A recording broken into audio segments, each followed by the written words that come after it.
প্রাচীন মিশর, যার প্রতিটা ইতিহাসে লুকিয়ে হাজারো অভিশপ্ত রহস্য। ইতিহাসের পাতায় প্রাচীন মিশরের ফারাও আর পিরামিডের অনেক গল্পই আমরা শুনেছি, কিন্তু এখনও কিছু অধ্যায় আছে যা সভ্যতার আলো থেকে আজও লুকিয়ে রয়েছে। এমন কিছু সত্য যা জানলে মানুষের রাতের ঘুম উড়ে যায়। আজ এক্সপ্লেইন করতে চলেছি লি ক্রনিনস দ্য মামি। তাই হেডফোন লাগিয়ে ঘরের আলোটা একটু কমিয়ে নাও।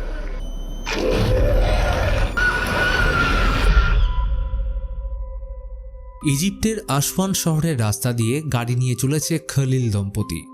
পরিবারে তাদের 2 ছেলে ও 1 মেয়ে লায়লা। ওরা গান চালিয়ে বেশ মজা করে চলেছে, কিন্তু মিসেস খলিলের মুখে এক ফোঁটা হাসি নেই। নির্জন মরুভূমির মাঝে ফার্মের বাগান বাড়িটার সামনে গাড়ি এসে থামতেই ঘরে ঢুকে লায়লার নজর যায় খাঁচার পাখিটার দিকে। বেচারা মৃত্যু যন্ত্রণায় ছটফট করছে। তার মুখ থেকে বেরিয়ে আসছে এক ধরনের ব্ল্যাক লিকুইড। পাখিটার অবস্থা দেখে মিসেস খলিল খাঁচা থেকে বের করে হাজবেন্ডের দিকে তাকালে বোঝা গেল কিছু একটা অশুভ ঘটতে চলেছে। মিসেস খলিল পাখিটাকে মৃত্যু যন্ত্রণা থেকে মুক্তি দিয়ে চলে আসে এক গুপ্ত সিলারে, যেখানে রয়েছে পিরামিড লাইক একটা স্ট্রাকচার। সেইটা নিচে সিক্রেট চেম্বারে প্রবেশ করলে দেখা যায় সেখানে লুকোনো আছে ব্যাসল্ট পাথরের তৈরি একটা কফিন বা সার্কোফেগাস। এর ভিতরে কিছু একটা রয়েছে এবং সে জীবিত কিনা সেইটাই এখন জানার বিষয়। হাজবেন্ড চেন ঘুরিয়ে ঢাকনা সরালে মিসেস খলিল মোমবাতির নিভু আলোয় ভিতরটা দেখার চেষ্টা করে। আলো পড়তেই দেখা যায় ভিতরে মোটা কাপড় জড়িয়ে শোয়ানো একটা মামি। তখনই দমকা হাওয়ায় মোমবাতির আলো হঠাৎ নিভে যায়। কোনোভাবে আবার সেটাকে জ্বালিয়ে কনফার্ম করল মামি এখনো জাগেনি। তবে এই শান্তি বেশিক্ষণ স্থায়ী রইল না। সার্কোফেগাস থেকে এক ঝটকায় চেন খুলে মিস্টার খলিলের মুখে ঢুকে সে নৃশংসভাবে শেষ হয়ে যায়। এই ভয়ঙ্কর দৃশ্য দেখে মিসেস খলিল প্রচণ্ড শকে একভাবে চেয়ে থাকে কফিনের দিকে। এরপর আমাদের কায়রোর এক সুখী ক্যানন পরিবারকে দেখানো হয়। স্বামী চার্লি, তার স্ত্রী লারিসা, 2 সন্তান কেটি ও সেবাস্তিয়ান, আর একজন এখনও পেট থেকে এক্সিট করেনি। সবে 5 মাস হলো কাজের সূত্রে তারা এইখানে শিফট করেছে। চার্লি পেশায় নিউজ রিপোর্টার। সবার মধ্যে কেটি তার সব থেকে প্রিয়, তাই জেদ আর দুষ্টুমির পরিমাণটা একটু বেশি। এমনকি ভাই বোনের ঝগড়ার মাঝে বাবার সাপোর্ট সব সময় কেটির দিকে।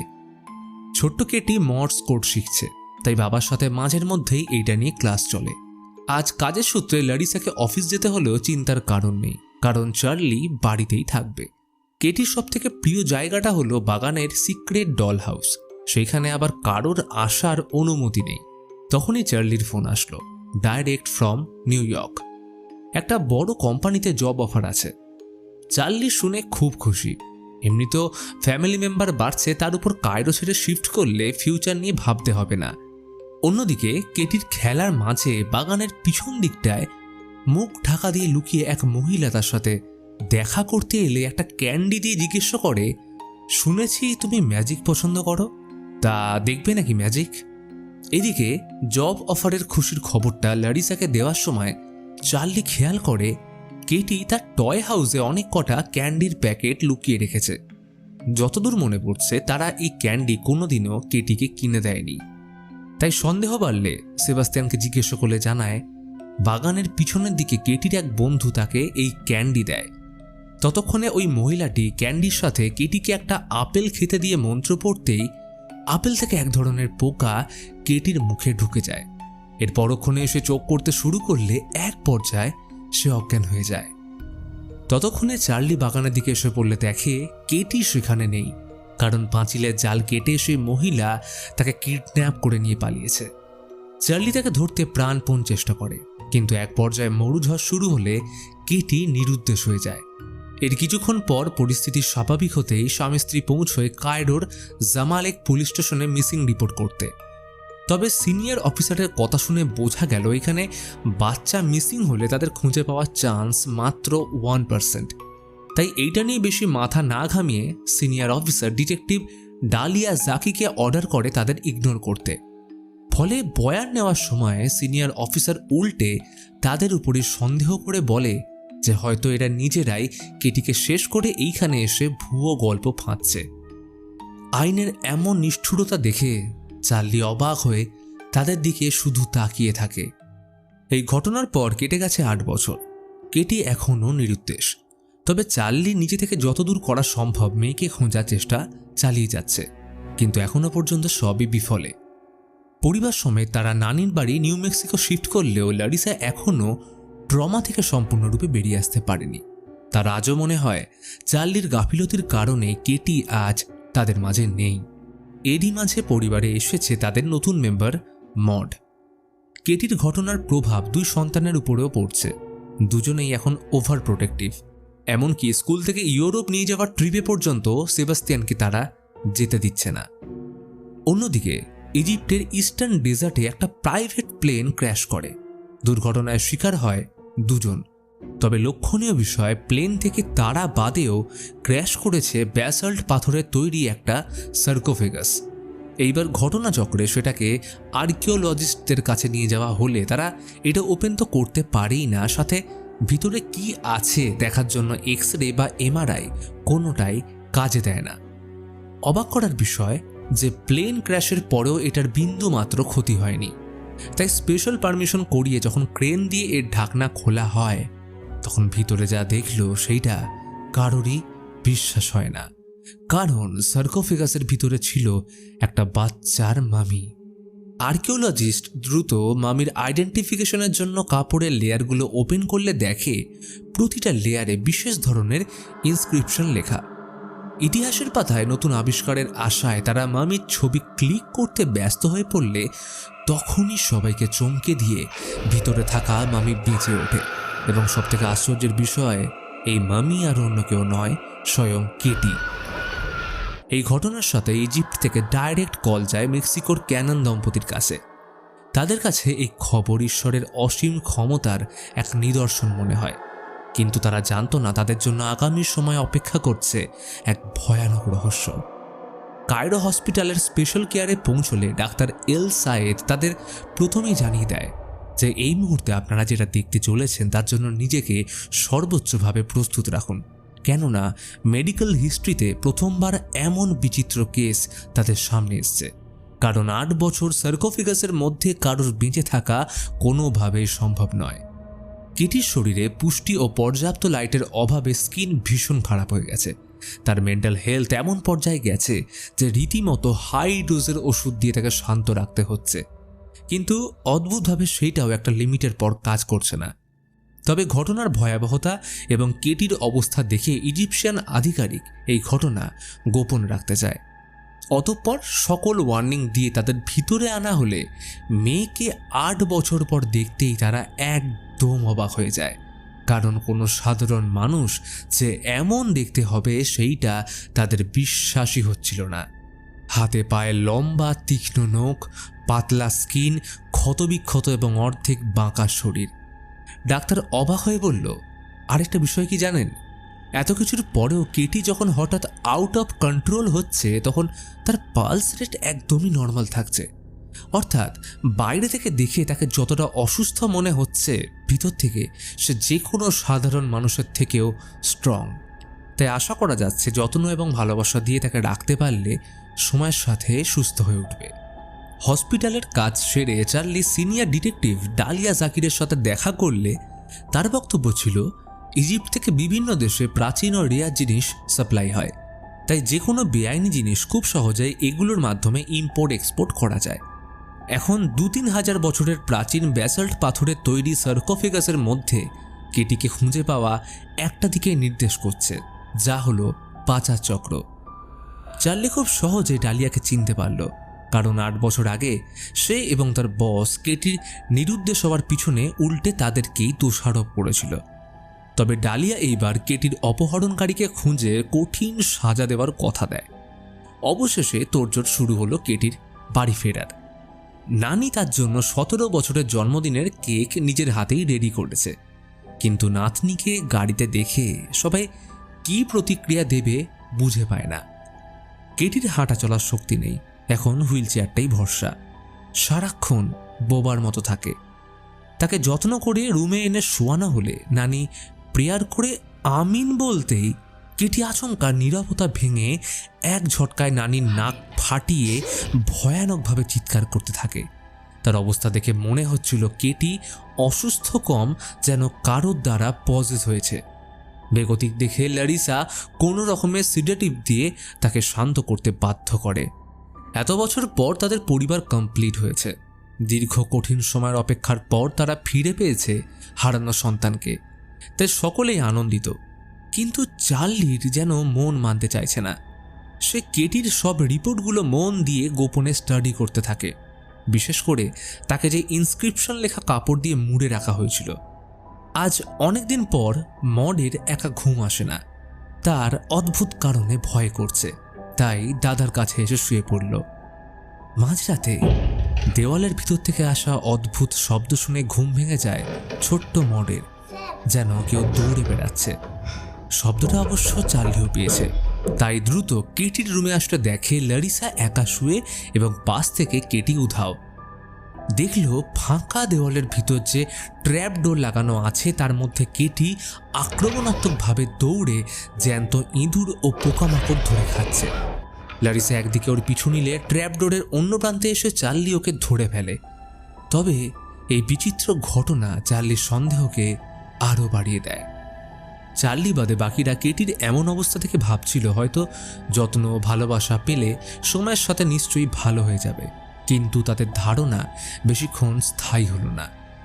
সকালে ল্যারিসা কেটির শক্ত নখ কাটতে গেলে আচমকা নখ সমেত পায়ের বেশ কিছুটা চামড়া বীভৎসভাবে উঠে যায়।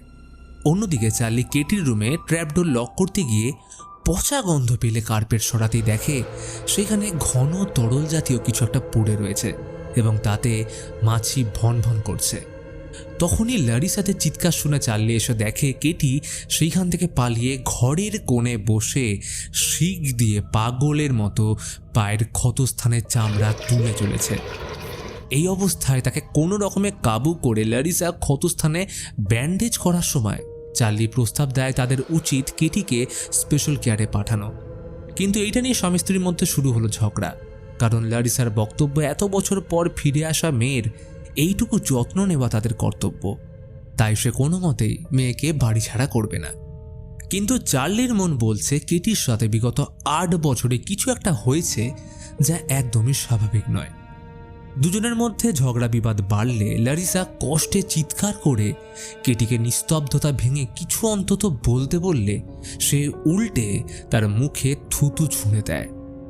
বাথরুম থেকে চার্লি হুইল চেয়ার টানার সময় লক্ষ্য করে চাকায় কেটির পা থেকে উপড়ে যাওয়া চামড়াটা তখনও ঝুলছে এবং সেটার মধ্যে অদ্ভুত কিছু যেন লেখা রয়েছে। সঙ্গে সঙ্গে স্টাডি রুমে এসে লাইট ফেলে চেক করলে সে ভীষণ অবাক হয়ে যায়, কারণ এই চামড়ার মধ্যে ছিল একাধিক লেয়ার এবং প্রতিটা লেয়ারে আছে ইনস্ক্রিপশন, ঠিক যেমনটা সার্কোফিগাসের মধ্যে ইনস্ক্রিপশন লেখা কাপড় দিয়ে কেটিকে মামিফাইড করে রাখা হয়েছিল।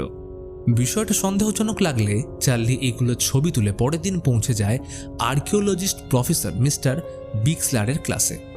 প্রথম পরিচয়ে প্রফেসর তার পেশা শুনে একটু হকচকিয়ে গেলেও চার্লি তার থেকে ইজিপশিয়ান হাইরোগ্লিফিক্সের ব্যাপারে জানতে চাইলে প্রফেসর বেশ অবাক হয়। চার্লি ছবিগুলো দেখাতেই উনি বললেন এটা হাইরোগ্লিফিক্স নয়, বরং যীশু খ্রিস্টের জন্মের 3000 বছর পূর্বের প্রাচীন মিশরীয় লিপি হাইরেটিক। আসলে মিশরীয়দের পাথরের উপর হাইরোগ্লিফিক্স খোদাই করতে প্রচুর সময় লাগত, তাই দৈনন্দিন কাজের সুবিধার জন্য তারা হাইরোগ্লিফিক্সের একটা সহজ ও দ্রুত লেখার রূপ তৈরি করে যা টানা হাতে লেখা হতো এবং সেইটাকেই প্রথম কার্সিভ স্ক্রিপ্ট অর্থাৎ হাইরেটিক বলা হয়। কিন্তু এখন প্রফেসরের প্রশ্ন হলো চার্লি এগুলো পেল কোথায়? রাতে চার্লি তার আদরের কেটির পাশে বসে পুরনো স্মৃতি রোমন্থন করতে থাকে। বাবা হয়ে মেয়ের এত কষ্ট চোখে দেখা যায় না। তখনই লক্ষ্য করে কেটি অনেকক্ষণ ধরে তার দিকে তাকিয়ে দাঁতে ক্রমাগত আওয়াজ করে যাচ্ছে। প্রথমে ব্যাপারটা নর্মাল লাগলেও চার্লির টনক নড়ল।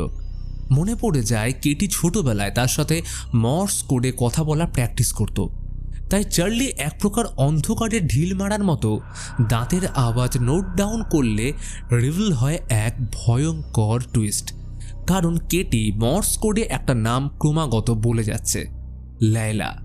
অর্থাৎ মুভির শুরুতে দেখানো সেই ইজিপশিয়ান ফ্যামিলির মেয়েটা।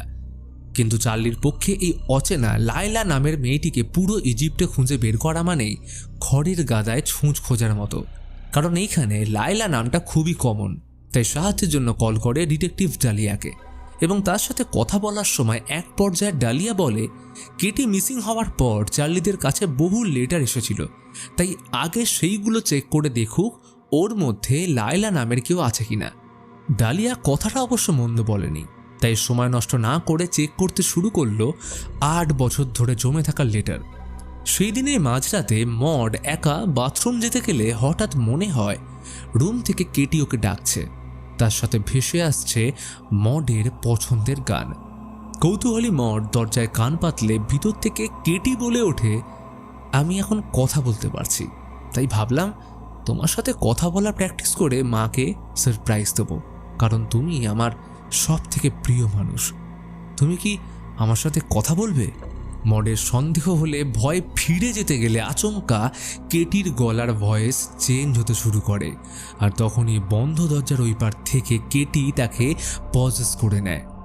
এদিকে চার্লি ঘন্টার পর ঘন্টা খোঁজার পর একটা লেটার খুঁজে পায়, যেখানে সেই ক্যান্ডির প্যাকেটের সাথে লেখা ছিল খুব চেনা একটা নাম, লায়লা খলিল, এবং সে লেটারে নিজেকে কেটির বেস্ট ফ্রেন্ড বলে দাবি করছিল। চার্লি আর সময় নষ্ট করল না, সব ডিটেলস ডালিয়াকে ফরওয়ার্ড করলে ডেটা লিস্টে কয়েক হাজার লায়লার মাঝে একটা বিষয় তার নজর কাড়ল। এই লেটার যে পোস্ট অফিস থেকে এসেছে সেটা মরুভূমির প্রায় মাঝ বরাবর অবস্থিত। দীর্ঘ 80 কিলোমিটার ম্যাপের মধ্যে এটাই একমাত্র পোস্ট অফিস যার সব থেকে কাছের শহর হলো আসওয়ান। আর কাকতালীয় ব্যাপার, কদিন আগে প্লেন ক্র্যাশ এই আসওয়ান শহরেই হয়েছিল।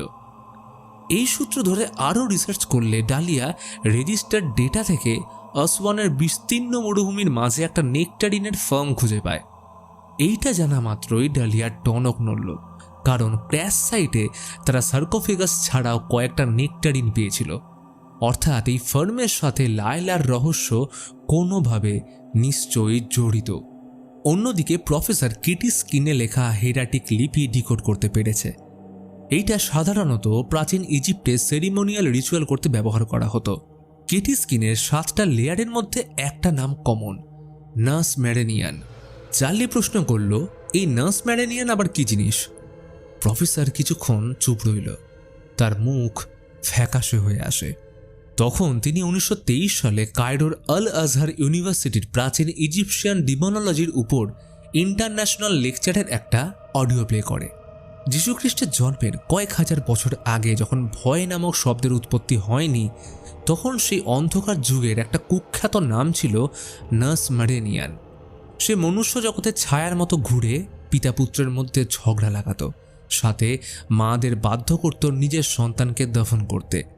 তার আরেক নাম ছিল destroyer of the families. Nurse ম্যারেনিয়ান মারণ ব্যাধির মতো এক শরীর থেকে অন্য শরীরে ছড়িয়ে কখনো কানে ফিসফিসানি, আবার কখনো সন্দেহের বীজ হয়ে নিজের প্রিয় মানুষের প্রতি হিংসার জন্ম দিত। নার্স ম্যারেনিয়ানের প্রভাবে সম্পূর্ণ গ্রাম লোকালয় নিমেষের মধ্যে ধ্বংস হয়ে যেত। কিন্তু খ্রিস্ট জন্মে 2000 বছর আগে নার্স ম্যারেনিয়ানের প্রভাব হঠাৎ করে কমতে শুরু করে। তারপর থেকে না শোনা গেছে কোনো গল্প, না কোনো লেখনী। শুধু শোনা যেত একটাই গুজব যে নার্স ম্যারেনিয়ানকে কোনো এক প্রাচীন রিচুয়ালের মাধ্যমে বেঁধে বা আটকে রাখা হয়েছে, যার আজও কোনো পোক্ত প্রমাণ পাওয়া যায়নি। এত অবধি শুনিয়ে প্রফেসর চার্লিকে বললেন, তুমি যেখান থেকে ইনস্ক্রিপশনটা পেয়েছো সেটা কিন্তু কোনো অভিশাপ বা খারাপ জিনিস নয়, বরং এটা নার্স ম্যারেনিয়ানকে আটকে রাখার মন্ত্র। অর্থাৎ কেটির মধ্যে যে শয়তান বাসা বেঁধেছে বা পজেস করেছে সে হলো আদিম অন্ধকারের ইজিপশিয়ান ডিমন নার্স ম্যারেনিয়ান। আর কেটি এখন নিজের স্কিন উপড়ে ধীরে ধীরে তার মধ্যে থাকা নার্স ম্যারেনিয়ানকে মুক্ত করতে চাইছে, যার ফলস্বরূপ কেটির প্রথম শিকার হয়েছে মড। নার্স ম্যারেনিয়ানের প্রভাব এতটাই ভয়ঙ্কর যে কেটির মাধ্যমে সে স্কুলে থাকা মডকে দূর থেকে পজেস করে মাইন্ড কন্ট্রোল করছিল। ইতিমধ্যে ডালিয়া ইনফরমেশন জোগাড় করে পৌঁছে যায় আসওয়ান ডেজার্টের ফার্ম হাউসে। জনশূন্য এলাকা, একটা পশু পাখিরও নাম গন্ধ নেই। এমন জায়গায় এই ছোট্ট বাড়িতে কে থাকে?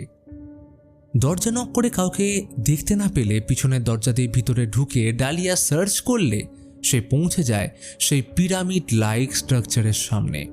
অর্থাৎ মুভির শুরুতে আমরা যে খলিল পরিবারকে দেখেছিলাম এইটা তাদেরই বাড়ি। ডালিয়া সেখানে আন্ডারগ্রাউন্ডে প্রবেশ করলে সেখানকার পরিস্থিতি দেখে অবাক হয়ে যায়। ততক্ষণে এক অজ্ঞাত পরিচয় মহিলাকে গাড়ি নিয়ে বাড়ির দিকেই আসতে দেখা যায়। বেগতিক দেখে ডালিয়া বাইরে এসে পুলিশকে ইনফর্ম করতে গেলে তখনই ওকে মারতে সেই অজ্ঞাত মহিলা ঝাঁপিয়ে পড়লে ডালিয়া সেলফ ডিফেন্সে শ্যুট করে এবং আমরা দেখি এই অজ্ঞাত মহিলা হলো লায়লার মা মিসেস খলিল। ডালিয়া তাকে বাঁচানোর চেষ্টা করলে তখনই লায়লাকে দেখতে পেয়ে তার পিছু নিলে এক জায়গায় এসে লায়লা মাটির তলা থেকে একটা বক্স বের করে তাকে দেয়, যার মধ্যে ছিল কেটির নাম লেখা একটা VHS। এবং এইখান থেকেই ঘটনা এক রহস্যময় মোড় নেয়। এদিকে নাতনির এমন অবস্থা দেখে নানি কেটির সামনে প্রেয়ার করার সময় তার বাড়িতে অলৌকিক ঘটনা ঘটতে শুরু করে, যেমন বাথরুমের ট্যাপ থেকে ব্ল্যাক লিকুইড বেরোনো, গাড়িতে মডের অশ্রাব্য ভাষায় গালাগাল ইত্যাদি। ততক্ষণে ট্যাপ লাইন ক্লোজ করতে লারিসা বেসমেন্টে গেলে সেখানে চার্লির সব রিসার্চ পেপার দেখে অবাক হয়ে যায়। তবে বেচারি নানি প্রেয়ার করে কেটিকে ব্লেসিংস দিতে গেলে সে ভয়ঙ্করভাবে নানির হাত কামড়ে তাকে ছুঁড়ে ফেলে দেয়। নানি ভয়ে পালানোর চেষ্টা করলে দরজা নিজে থেকেই বন্ধ হয়ে আসে এবং এর পরেই এক অদ্ভুত নীরবতার সাথে নানিকে শ্বাসরুদ্ধ করে উপর থেকে ছুঁড়ে চার্লির গাড়ির উপর ফেলে দেয়। মড এইটা দেখে পাগলের মতো হাসতে শুরু করলে দেখা যায় এক ভয়ঙ্কর দৃশ্য। নানির শরীর কয়েকটা নেকড়ে ছিন্ন ভিন্ন করে খাচ্ছে। মায়ের মৃত্যু চোখের সামনে দেখে এতদিনে লারিসা বুঝতে পারে চার্লি যা বলেছিল সব সত্যি, এটা তাদের কেটি নয়। অন্যদিকে ডালিয়া বাড়ি ফিরে VHS প্লে করতেই ভয় শিউরে ওঠে। তার শরীর ঠান্ডা হয়ে আসে, কারণ এইখানে জানতে পারা যায় আজ থেকে 8 বছর আগে কেটিকে তার বন্ধু লায়লার মা মিসেস খলিল কিডন্যাপ করেছিল। শুধু তাই নয়, সে কেটির উপর এক ভয়ানক রিচুয়াল করেছিল। এই ঘটনা বোধগম্য না হলে ডালিয়া লায়লাকে জিজ্ঞাসাবাদ করতে শুরু করে, কিন্তু অদ্ভুত ব্যাপার, লায়লা সকাল থেকে একটা কথাও বলেনি। ডালিয়া এক পর্যায়ে ধৈর্যের বাঁধ ভেঙে তাকে মারতে উদ্যত হলে লায়লা তার কাটা জিভ দেখালে ডালিয়া অবাক হয়ে যায়। জানতে পারে এই জঘন্য কাজটাও তার মা করেছে। কিন্তু এখন প্রশ্ন হলো কেন, এত কিছু কিসের জন্য? তাকে চিন্তিত দেখে দীর্ঘ নীরবতা ভেঙে লায়লা অস্পষ্টভাবে বলল, একবার সে সত্যিটা সবাইকে জানাতে চেয়েছিল, তাই সাজাস্বরূপ মা তার জিভ কেটে দেয়। আসলে কেটির কোনোদিনই সার্কোফিগাসের বাইরে আসার কথা ছিল না, কিন্তু একদিন খবর আসে তাদের ভ্যালি বন্যায় ডুবতে চলেছে। তাই এত বছরের পুরনো সার্কোফিগাসকে ভ্যালি থেকে তুলে অন্যত্র নিয়ে যাওয়া ছাড়া কোনো উপায় ছিল না। তাই মায়ের আদেশে সেটা করতে গিয়ে তার 2 ভাই প্লেন ক্র্যাশে মারা যায় এবং পরবর্তীকালে সার্কোফেগাস থেকে কেটি বাইরে আসে। সবটা শোনার পর ডালিয়া জিজ্ঞেস করে, তাহলে এর সাথে কেটির কি সম্পর্ক? VHSে যা দেখাচ্ছে তার রহস্য কি? এর প্রত্যুত্তরে লায়লা ওর থেকে পেন চেয়ে পেপারে একের পর এক সব লিখতে শুরু করে, যা পড়ে ডালিয়া খেই হারিয়ে ফেলে। সে তৎক্ষণাৎ চার্লির সাথে কন্ট্যাক্ট করার চেষ্টা করলে আউট অফ রিচ পেলে ডালিয়া রওনা দেয় মেক্সিকোর উদ্দেশ্যে। এদিকে ক্যানন ফ্যামিলি ব্যস্ত নানির ফিউনারেল করতে। লারিসা যতটা পারে মনের মধ্যে বিষয়টা চেপে রাখার চেষ্টা চালিয়ে যাচ্ছে, কিন্তু সবার অজান্তে মড কেটির রুমের দিকে তাকিয়ে নিজের একটার পর একটা দাঁত টেনে উপড়োতে শুরু করেছে। কেটির দরজা লক করে বাইরে পাহারারত চার্লিকে লারিসার এখন খুব প্রয়োজন, তাই ছেলেকে সেইখানে রেখে চার্লি নিচে লারিসাকে সামলাতে গেলে কিছুক্ষণ পর কেটি ঘর থেকে সেবাস্তিয়ানের উদ্দেশ্যে বলে সেও বাকিদের সাথে নিচে দেখা করতে চায়, তাকে এইখানে কেন আটকে রাখা হয়েছে। কেটি বারবার এই একটাই কথা রিপিট করতে থাকলে এক পর্যায়ে সেবাস্তিয়ান পাগলের মতন হয়ে পড়ে, আর তখনই সিলিংয়ের পচা জায়গাটা ভেঙে কেটি বাইরে এসে মডের দিকে ইশারা করতে এসে নানির থেকে ফলস দাঁত খুলে নিজের মুখে লাগিয়ে সেখানে উপস্থিত একজনকে কামড়ে আহত করে দেয়।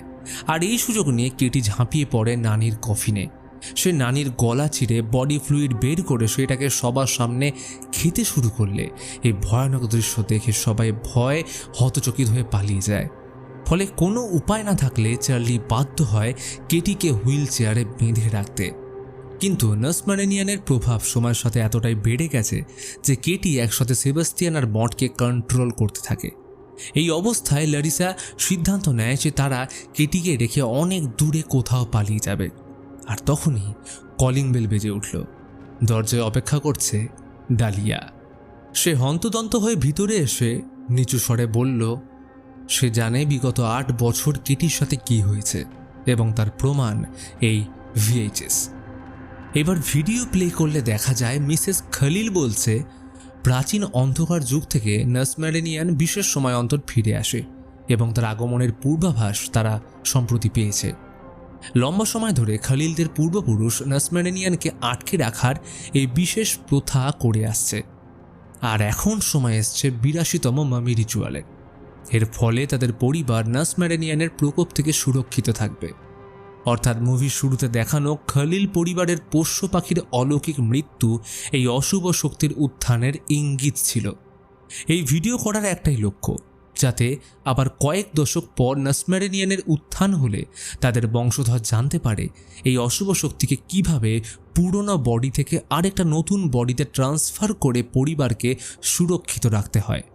এই ক্ষেত্রে ভিকটিম যত কম বয়সী হবে ততই ভালো, কারণ নার্স ম্যারেনিয়ানকে কোনোভাবে শেষ বা ধ্বংস করা যায় না। এরপর VHSে দেখানো হয় সেই ভয়ানক রিচুয়াল যেখানে নার্স ম্যারেনিয়ানকে পুরনো বডি থেকে কেটির মধ্যে ঢুকিয়ে তাকে মামিফাইড করে রাখা হয়। বডি ট্রান্সফার করার সময় কেটির মধ্যে নার্স ম্যারেনিয়ান এক প্রকার ব্ল্যাক লিকুইডের মতো হয়ে প্রবেশ করার সাথে তার গোটা শরীর হেরাটিক ইনস্ক্রিপশন দিয়ে মুড়ে দেওয়া হয়, যাতে নার্স ম্যারেনিয়ান কোনো দিন বাইরে আসতে না পারে। কিন্তু এই সকল কিছুর মাঝে কেটির মধ্যে থাকা নার্স ম্যারেনিয়ান তার ক্ষমতা পূর্ণ লাভের জন্য সেবাস্টিয়ানকে দিয়ে সমস্ত হেরাটিক ইনস্ক্রিপশন লেখা স্কিন এক এক করে উপড়ে ফেলতে শুরু করেছে এবং এর সাথে নার্স ম্যারেনিয়ান তার আসল রূপ ফিরে পেলে শুরু হয় অলৌকিক গতিবিধি। এবং একই সাথে নানি, সেবাস্টিয়ান, মড সবাইকে পজেস করে সৃষ্টি করে এক ভয়ঙ্কর পরিস্থিতির। চার্লি ছুটে লারিসাকে বাঁচাতে গেলে রুমের দরজা নিজে থেকে খুলে যেতেই দেখতে পায় নার্স ম্যারেনিয়ানের এক ভয়ঙ্কর রূপ। পরক্ষণে এসে চার্লির উপর ঝাঁপিয়ে তার মাংস ছিঁড়ে ডালিয়াকে এক ঝটকায় সিঁড়ি থেকে নিচে ফেলে দেয়। এই সুযোগে লারিসা কেটির সিডেটিভ আনতে গেলে সেবাস্টিয়ান তাকে জখম করে দিলে লারিসা প্রাণ বাঁচাতে ট্র্যাপ ডোর দিয়ে পালাতে থাকে। এদিকে আহত অবস্থায় পড়ে থাকা চার্লিকে নার্স ম্যারেনিয়ান কেটির গলার স্বর নকল করে মক করতে থাকে। এরই সাথে পরিস্থিতি আরও ভয়াবহ হয়ে উঠল, কারণ নানি ডালিয়ার মুখের ভিতরে একটা বিছে ঢুকিয়ে দিলে সেইটা ওর কণ্ঠনালী ছিঁড়ে বেরিয়ে আসে। ততক্ষণে লারিসা বুদ্ধি খাটিয়ে সিডেটিভ সেবাস্টিয়ানের শরীরে পুশ করে তাকে কাবু করতে সক্ষম হয়। কিন্তু চার্লি এখন অসহায়। সে চোখের সামনে তার আদরের কেটিকে এইভাবে শেষ হতে দেখতে পাচ্ছে না। ফলে বেগতিক দেখে হঠাৎ ওর মাথায় একটা বুদ্ধি আসে। চার্লি ডালিয়াকে কোনো মতে বাঁচিয়ে জিজ্ঞেস করে, তোমার মনে আছে মামিফাইড করার সময় মিসেস খলিল কোন মন্ত্র বলছিল? ডালিয়া ওর দিকে তাকিয়ে শুধু মাথা নাড়তেই দরজা খুলে যাওয়ার সাথে দেখে স্বয়ং মৃত্যু ওর সামনে দাঁড়িয়ে। মুহূর্তের মধ্যেই কেটি তাকে মারতে এলে চার্লি ওকে জাপটে ধরে ডালিয়াকে নার্স ম্যারেনিয়ানের বডি ট্রান্সফার রিচুয়ালের মন্ত্র শুরু করতে বলে। অর্থাৎ চার্লি মেয়েকে বাঁচাতে নিজের আত্মাহুতি দিয়ে তার শরীরে নার্স ম্যারেনিয়ানকে প্রবেশ করাতে চায়। তবে সমস্যা হলো ডালিয়ার ভোকাল কর্ড ছিঁড়ে গেছে, কিন্তু সে দমে যাওয়ার নয়, কারণ সে 8 বছর আগে এই দম্পতিকে আইনের আওতায় থেকে সাহায্য করতে না পারলেও আজ এই সুযোগ সে হাতছাড়া করবে না। তাই সে গলায় আঙুল ঢুকিয়ে ভোকাল কর্ড চেপে ধরে অস্পষ্ট গলায় মন্ত্র বলা শুরু করে। চার্লি তার সর্বশক্তি দিয়ে শেষবারের মতো কেটিকে বুকে জড়িয়ে ধরে হাসি মুখে লারিসার দিকে তাকিয়ে বলে, আমায় ক্ষমা করে দিও। সেদিন আমি কেটির খেয়াল রাখতে পারলে হয়তো এমনটা হতো না। আর তখনই নার্স ম্যারেনিয়ান ব্ল্যাক লিকুইডের মতো কেটির শরীর থেকে চার্লির শরীরে প্রবেশ করার সাথে থেমে যায় এই নারকীয় হত্যালীলা। এরপর কেটে গেছে দীর্ঘ কয়েক মাস। কেটি এখন সম্পূর্ণ সুস্থ। চার্লিকে তারা হেরাটিক মন্ত্রের দ্বারা একইভাবে বেসমেন্টে লোহার শিকল দিয়ে বেঁধে কফিনের মধ্যে রেখেছে।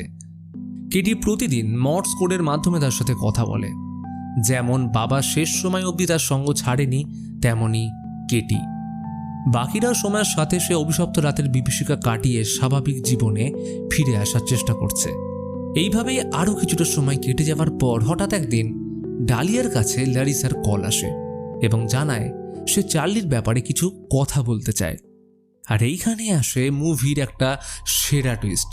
আমরা দেখি ম্যাজিশিয়ান অর্থাৎ মিসেস খলিল মারা যায়নি, বরং তাকে একটা সিক্রেট সেলে আটকে রাখা হয়েছে। তখন এই সেলে একজন নার্স ব্লাড কালেক্ট করতে আসলে আমরা দেখি এই নার্স আর অন্য কেউ নয়, বরং ল্যারিসা। সে আচমকা ওর গলায় সিডেটিভ ইনজেক্ট করে জিজ্ঞেস করে, আমার মেয়ে কেটিকে মনে আছে? সে জিজ্ঞেস করছিল, তুমি কি আমার জাদু দেখতে চাও? তখনই ডালিয়া চার্লিকে হুইল চেয়ারে বেঁধে সেখানে প্রবেশ করলে ঠান্ডা গলায় বলে, আশা করি বুঝে গেছো এখন তোমার সাথে ঠিক কি হতে চলেছে। মিসেস খালিল মৃত্যুকে সামনে দেখে ভয়ে বাকরুদ্ধ হয়ে পড়লে ডালিয়া দরজা বন্ধ করে দেওয়ার সাথে ভেসে আসে নার্স ম্যারিনিয়ানের বডি ট্রান্সফার রিচুয়ালের মন্ত্র।